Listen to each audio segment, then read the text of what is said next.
Wait, you're telling me that this video is made of billions of zeros and ones that got here by driving through cables under the sea? Or by surfing through the air? Wait, even surfing through the void? All that to get to this guy? Hey. How is any of that possible? It starts with this guy. He made this ball of glass. Why is he rubbing its ball like that? Holy shit, he's a wizard. That guy just discovered static electricity. So, can we send zeros and ones by rubbing a ball? Zeros and ones will make some balls rub one day. Maybe he'll figure it out. And he's dead. Oh look, it's Charles François du Cisternet du Fée. He got tired of wee baguette, so he started rubbing stuff too. Rub some glass, it attracts the feather. But rub some resin, it repels it. So there is two kinds of electricity, he says. One from resin and one from glass. That's the two-field theory of electricity. And it's completely wrong. Make sense? Makes sense, says everyone. Makes no sense, says Ben. I think electricity is a single fluid. When you rub, you transfer it, but now you're way over the Maxfield line. Grandma Universe doesn't like that. So when you have too much liquid, you attract things that don't have enough. And you repel things that have as much as you. I'll call it positively charged with liquid and negatively charged with liquid. Ben just figured out electrical charges. Then he went off to create a country or something. Wait, so rubbing stuff really makes some magic soup move around? Kinda, except it's not magic soup, it's magic tiny balls. That's what she used to call me. The resin is like a sugar-coated apple. When you rub it, you're gonna get some sugar on your hands. But it's magical sugar. No, not that kind. Electrons. They attract protons, remember? And the feather is made of protons. And the feather is also very light. So the hand attracts the feather. This guy didn't know any of this, he just said, "Ball rubbing? Say no more." And he made this machine and shared it on his page. No, like a paper page. This other guy liked it, emotionally I guess? So he made it better by turning the ball into a disc and adding another disc. Whoa, that's the first electric generator. Crank it for prizes, like sparks that can make you fly across the room. Now we can send zeros and ones by cranking, right? Yeah, look, this guy just plugged 26 wires to the cranker and sent a text message to his living room. That's the first telegraph.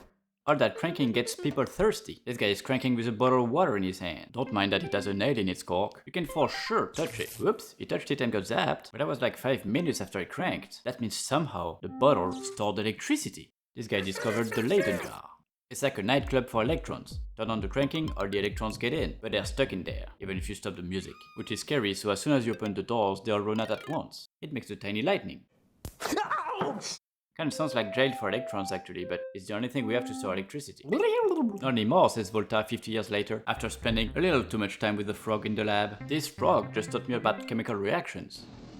When Mommy and Daddy Atom want to make a bigger family, they go in their room, and Daddy puts his in Mommy's hole, and then they With all the fun they're having, they splat out a bunch of electrons. Turns out, throwing around electrons is the definition of electricity. So Volta put a bunch of chemical reactions on a pile, and whoa, that's the first electric battery.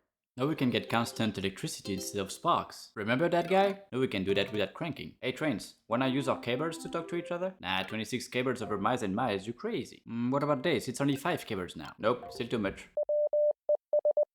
Says this guy. The heck? This guy turned his letters into short and long pulses. Now we only need 1 cable. Great idea, dude. How do you want to call it? Oh, alright, well, that's the Morse code.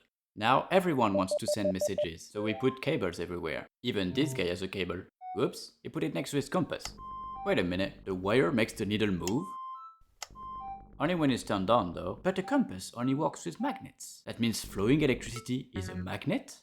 Faraday heard the news and said, if moving electricity makes a magnet, that means moving a magnet makes electricity. Look, these electrons are just chilling in there, but bring in a magnet, you start pushing them.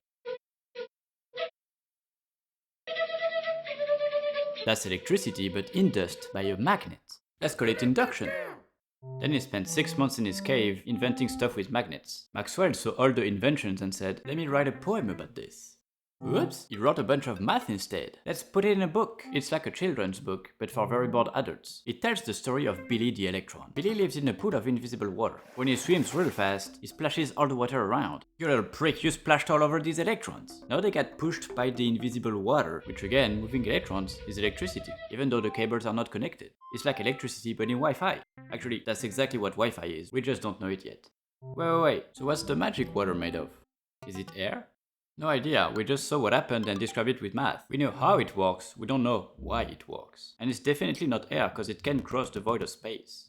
But the book made a lot of waves, just in the scientific community though, cause they didn't have the tech to make actual magic waves yet. Until this guy came in, he plugged a battery to a cable, cut the cable, put another cable over there, pumped insane juice into the cable, it makes a spark. And a big wave of invisible water, which makes a spark again, but 10 feet away. He just created the antenna. Let's interview him. What do you think people will invent with this? I don't know, nothing I guess. And then everyone started inventing everything. So much so, we named the ketchup brand after him.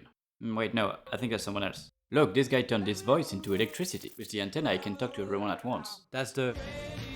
I want to talk too, says my mom back in France. Sure, let's point an antenna over there. Oops, there's a big blob of water in the way. Oh wait, it bounced off the sky? That's the ionosphere. It's the sun turning air into electron soup. That means you can bounce invisible water off of it. What if we put an antenna up there? We'll just make it float with gravity. Cause that's what it does, right? Sounds like a good time. Literally, it just gives the time. Apparently that's all we need to locate stuff, says the US military. They make the global positioning system. Hey, who threw that brick at me? Oh, my bad. It's the first cellular phone. Konnichiwa. It's only in Japan though. It talks to big antennas and the antennas talk to each other just so you can talk to each other. Also, remember these cables from the telegraph? No, we have bigger ones, and instead of... we send beep boop, beep beep boop, beep beep boop. That's the internet. Surely nothing bad will happen in there. Play me some of that jumping music. Suicide Forest. Turn the friggin' frogs gay! Anyway, Hey, says Finland, what if we put the beep boop into the magic water using the Japanese brick stuff? That's the 2G network. And then we made it better. And then we made it better. And again, and again, and again, and again. Whoa, whoa, whoa, whoa. What does that one do? Ah, this one? Nothing really, it's just a marketing thing. But now you have the world of information in your pocket. Maybe you can use it to subscribe. Ha.